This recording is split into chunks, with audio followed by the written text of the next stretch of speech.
Your mind is the real weapon. They won't fear your fists. They'll fear your silence. Because when a man becomes mentally untouchable, the world stops trying to control him and starts fearing what he might become. You don't need to yell. You don't need to prove anything.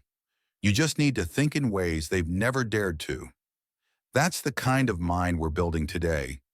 The kind that makes people feel uneasy in your presence without you saying a word. You want respect? Become dangerous in thought. You want to stop being ignored? Master yourself until your absence haunts them. In a world addicted to comfort, dopamine, and soft thinking, a sharp, disciplined, and detached mind is terrifying. Why? Because it cannot be seduced, manipulated, or broken. And that is true power. Stay with me until the end. This isn't just a video. This is a psychological transformation. One lesson at a time. Why the world fears independent thinkers. The greatest achievements of the human mind are generally received with distrust. Schopenhauer. Let's be blunt. Society isn't built to produce powerful thinkers. It's built to create obedient consumers. The modern world doesn't want men who think. It wants men who scroll. It doesn't want those who reflect. It wants those who react. Because once your mind is owned by your own will, not by media, not by women, not by fear, you become unpredictable. And unpredictable men cannot be controlled. Schopenhauer understood this. He believed that the masses live blindly under the illusion of freedom, while their desires are actually controlled by forces outside of them: biology, society, and ego. But here's what separates the elite from the average. The average man lives according to the world. The powerful man makes the world adjust to his mind. You want that kind of power? Then burn this into your consciousness. Every moment you choose distraction, someone else chooses domination. Now let's go deeper. Because building this terrifying mind means following a code, a structure, a psychology so precise it rewires how you see everything. Let's begin. Lesson 1. Build intellectual isolation. Make silence your fortress. A mind that depends on validation is a slave. The first rule of building a terrifying mind? Withdraw from the noise. You can't become powerful when your thoughts are shaped by Twitter arguments, TikTok trends, or random girls who don't respect your time. You're not thinking, you're being fed. And guess what? Most people are terrified of silence because it forces them to meet the real version of themselves. Not you. You need to become the man who thrives in silence, who sharpens his thoughts alone, who builds mental muscle without applause. Marcus Aurelius wrote, "Nowhere can man find a quieter or more untroubled retreat than in his own soul." Why does this terrify people? Because a man who doesn't need them, who doesn't depend on approval, is unpredictable. He can walk away. He can go dark. He doesn't play their game. When you disappear to sharpen your mind, people feel your absence more than they ever felt your presence. They ignore you when you chase. They fear you when you vanish. Want a practical step? Start a habit of mental fasting, 1 hour a day, no phone, no noise, no input, just your mind and your mission. Lesson 2, master psychological detachment. Be mentally untouchable. He who attaches to nothing loses nothing. Schopenhauer. Emotional detachment isn't weakness, it's dominance. You were taught that caring too much means you're human. False. Caring too much about the wrong things is slavery. The Stoics call this the dichotomy of control. Control what you can, release what you can't. When she ghosts you, you stay calm. When they mock you, you don't flinch. When they leave, you don't beg. That terrifies people. Because most of society has been trained to react emotionally, to chase, to fight, to panic. You observe, you choose, you stay still. The world can't manipulate what it doesn't control. Let this burn in your soul. You gain true control over life the moment you stop expecting it to be fair, to be easy, or to give you what you want. Every time you resist the urge to react, to beg, argue, or explain, you reclaim energy. Schopenhauer said, "A man can be himself only so long as he is alone. Let them be slaves to reaction. You be the master of response." Lesson 3. Weaponize silence. Let them fear your thoughts. Speak little, observe much, move like a phantom. The loudest man in the room is rarely the most dangerous. The one who watches in silence, the one who doesn't over-explain, doesn't seek approval, doesn't react, that's the man people fear. Because when you're silent, you force others to project. They assume, they guess, they panic. You gain power without saying a word. Nietzsche wrote, "When you look long into the abyss looks into you.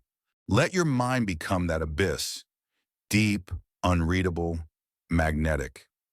Here's your tactic. Stop explaining your every move. Stop telling people your plans. Start saying less and doing more. They feel your power and they don't know why. In relationships, this is deadly attractive. In business, it creates mystique. In life, it creates influence. Lesson 4. Transform pain into cognitive armor. Your wounds are not weaknesses, they're your war paint. Every time they broke you, laughed at you, ignored you, you were being carved, not into a victim, but into a weapon.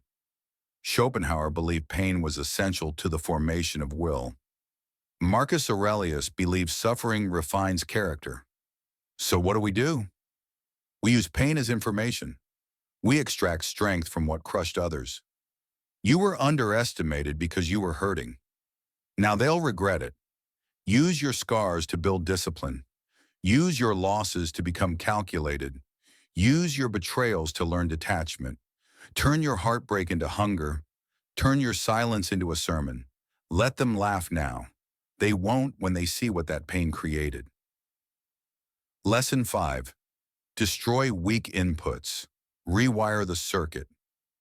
A weak mind is built by feeding on the weak thoughts of others. Your mind is a battlefield, and every scroll, every like, every cheap dopamine hit is a landmine.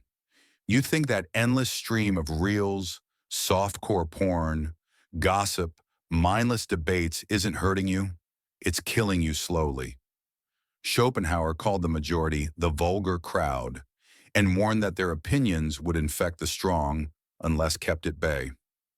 You want a terrifying mind? Then burn this into your soul. The thoughts you consume become the thoughts you live. And if you feed your brain the same garbage as everyone else, you'll feel the same emptiness, weakness, and self-doubt as everyone else. That's not how you win. Here's how you reverse it.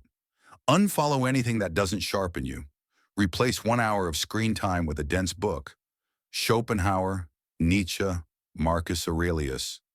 Meditate in silence. Lift heavy in solitude. Train your mind with philosophical precision. Because while they're watching mindless content, you're sculpting a consciousness that dominates conversations, commands energy, and alters the energy of a room. They scroll, you build, they consume, you conquer. Let them rot in the algorithm. You become the outlier. Lesson 6. Design a psychological operating system. You don't rise by emotion. You rise by system. The Stoics knew that emotion is wild, but systems create power, ritual, rhythm, philosophical order. So here's your system for building the terrifying mind. Morning. Win the first hour, wake without checking your phone. Cold shower, plus silence. Plus journaling. Read something ancient before touching anything modern. Midday, build what others fear. Deep work in solitude. Focused attention. Pomodoro method, or 90-minute sprint with 20-minute break. Speak minimally. Let others run their mouths. Evening. Reflect ruthlessly. What weakness did I tolerate today? What thought pattern did I follow blindly? What pain did I use? And what pain did I waste? Do this daily. You'll be unrecognizable in 90 days. They'll wonder what happened to you. They won't know you rebuilt yourself from the inside out. Lesson 7. Your presence must strike nerves. The truly powerful don't seek validation. They become the standard. A lion doesn't concern himself with the opinion of sheep. Marcus Aurelius, paraphrased through the Stoic lens. Your energy must radiate so much self-trust that people question their own value in your presence. That's not ego. That's inner certainty. You stop chasing, you stop proving, you stop reacting, and suddenly they're the ones adjusting to you. People should feel uncertain around you because you're not reactive. Awed by your composure, triggered by your discipline, obsessed with your emotional control. It's not about being cruel. It's about being so whole within yourself, so principled, so focused, that it disorients the lost. You are no longer a man with thoughts. You are a mind with a mission, and that shakes people to their core. Final reflection: the most dangerous man alive is silent. The scariest man in the room is the one who says nothing, but sees everything. That's who you're becoming. A man who doesn't react, doesn't chase, doesn't complain. He reflects. He observes. He executes. A man who has buried the insecure version of himself and emerged with a mind that frightens people, not because it's evil, but because it's free. A man who uses his solitude like a forge. A man who can walk away from anything because he is everything. And you better believe they'll feel it.